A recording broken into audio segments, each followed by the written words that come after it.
Hey everyone, welcome back to The Explainer. We're diving straight into one of the most fascinating and honestly heartbreaking chapters in the history of the Indian subcontinent's freedom movement. Picture this. It's 1920. The legendary Pashtun leader Khan Abdul Ghaffar Khan, you probably know him as Bacha Khan or the Frontier Gandhi, has just gotten back to his village after being locked up by British officers. He's totally unbowed. But instead of catching a break and finding peace, he walks right into an absolutely devastating mass migration. Listen to this ultimatum right here. Any man who does not go on Hijrat will have to divorce his wife. I mean, wow, that was a forceful religious decree, a fatwa, handed down by the local mullahs. It's a staggering command, right? And it absolutely hooked the attention of the entire population. This specific ultimatum was the spark that set off a calamitous exodus. We are talking about an estimated 100,000 people just packing up their lives to flee from India into neighboring Afghanistan. Things moved incredibly fast. If you look at the timeline, in 1920 alone, a proposal at the Delhi Caliphate Conference spirals almost overnight into a disastrous mass migration, and that's followed almost immediately by betrayal and sabotage in Kabul. But, as we're going to see, by 1921, this timeline doesn't actually end in defeat. It pivots to this amazing, empowering grassroots recovery with the founding of the Azad High School. So, moving into Section 1, the Hijrat campaign begins. A joke becomes calamity. The real spark for all this chaos happened at the Delhi conference. This young, passionate guy named Aziz stood up and proposed that Muslims should just leave India. At first, honestly, people thought he was joking, but the idea spread like wildfire. A dedicated Hijrat committee was quickly set up in Peshawar. Basically, if you wanted to migrate, you went through them, and they promised to handle the logistics and comforts for the journey. So you had whole families packing up literally everything they owned, walking away from their homes, their lands, and their entire livelihoods. Now, behind the scenes, we see a massive strategic pivot by the British authorities. Initially, they tried to stop people from leaving, but once they realized the masses just weren't going to listen, they completely flipped the script.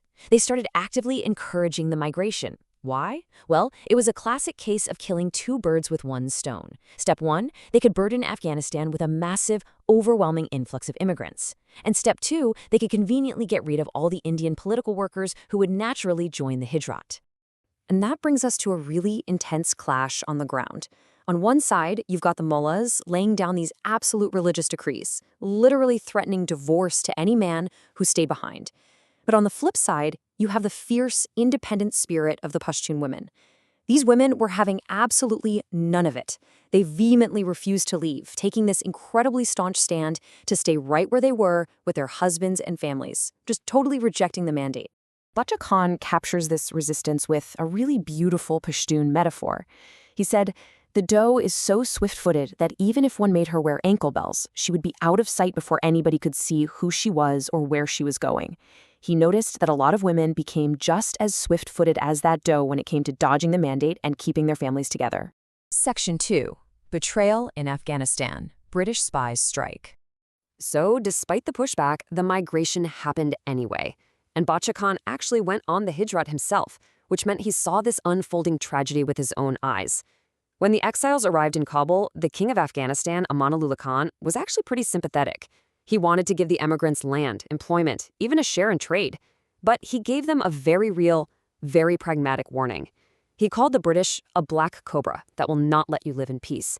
He openly admitted his military wasn't strong enough to fight the British head-on, but he offered the emigrants a colony where they could safely build up their own strength. But of course, the British were already a step ahead. British spies had actually infiltrated the exiles. They secretly blended in with the immigrants and started actively sabotaging the king's offers of land and jobs. These spies basically stirred up the crowds, convincing people to shout, "We have not come here to take land. We have come here to wage a holy war." And because of that internal sabotage, all of King Amanullah's genuine efforts to help the emigrants were completely ruined.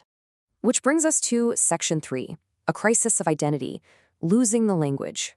While all this logistical betrayal was going down, Bacha Khan uncovered something else, a really profound secondary crisis. The Afghan people were experiencing a deep loss of their own cultural identity. He saw this massive disconnect everywhere, from the absolute highest levels of leadership right down to the grassroots level in schools. For instance, he had an audience with King Amanullah, who spoke several languages, but surprisingly not Pashto, his own national language. And then Bacha Khan visited Habibia College. He asked a student what his nationality was. The kid proudly says Afghan. But when Bacha Khan asked if he spoke the Afghani language, the student just shyly replied, no. And that led to this quiet, just devastating exchange. Bacha Khan looked right at the student and said, "You call yourself a good Afghan and you can't even speak your own language?" The boy just lowered his eyes in shame. Now, it's not like Bacha Khan was against learning other languages, like Persian, not at all. But this specific experience really cemented a core realization for him. A people absolutely must preserve their own cultural language and identity if they are going to survive at all. Ultimately, the Hijrat movement failed, completely. Thousands of people faced death, starvation, and bitter betrayal, and the broken survivors had to trek all the way back home to the frontier province. So the really crucial question here is, how on earth does a movement rebuild after a total collapse like that? For Bacha Khan, the answer meant a massive strategic shift inward. Section 4. Rebuilding through Education, Founding Azad High. Bacha Khan realized that true independence had to be built from the ground up, so he heads back to Bajor to open schools for independent tribes. But he hits a wall almost immediately. They open this great little school in Kajulu, in the Dir district, and the locals absolutely loved it. However, the British political agent of Malakhan, an Englishman named Cab, saw this grassroots education movement as a major threat.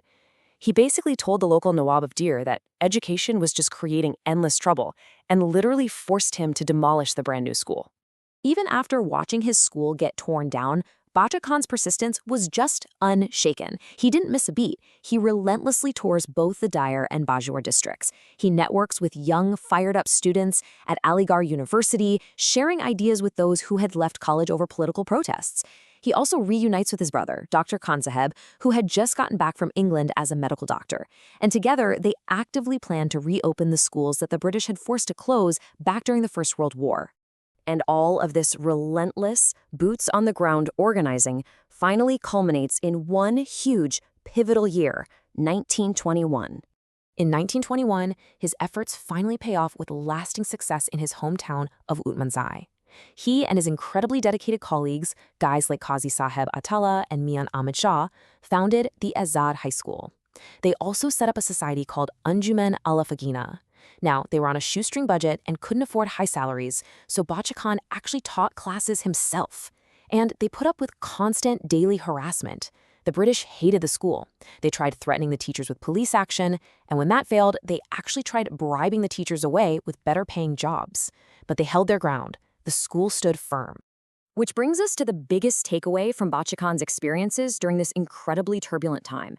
Not every struggle succeeds, but the struggle itself gives birth to new leaders, new ideas, and new hope. I mean, the Hijrat movement was an utter catastrophe, fueled by deception and relying way too much on external help. But from those ashes, Bacha Khan found the resilience to look inward. He focused on education, preserving culture, and building real grassroots strength. So, I want to leave you with this final, provocative thought.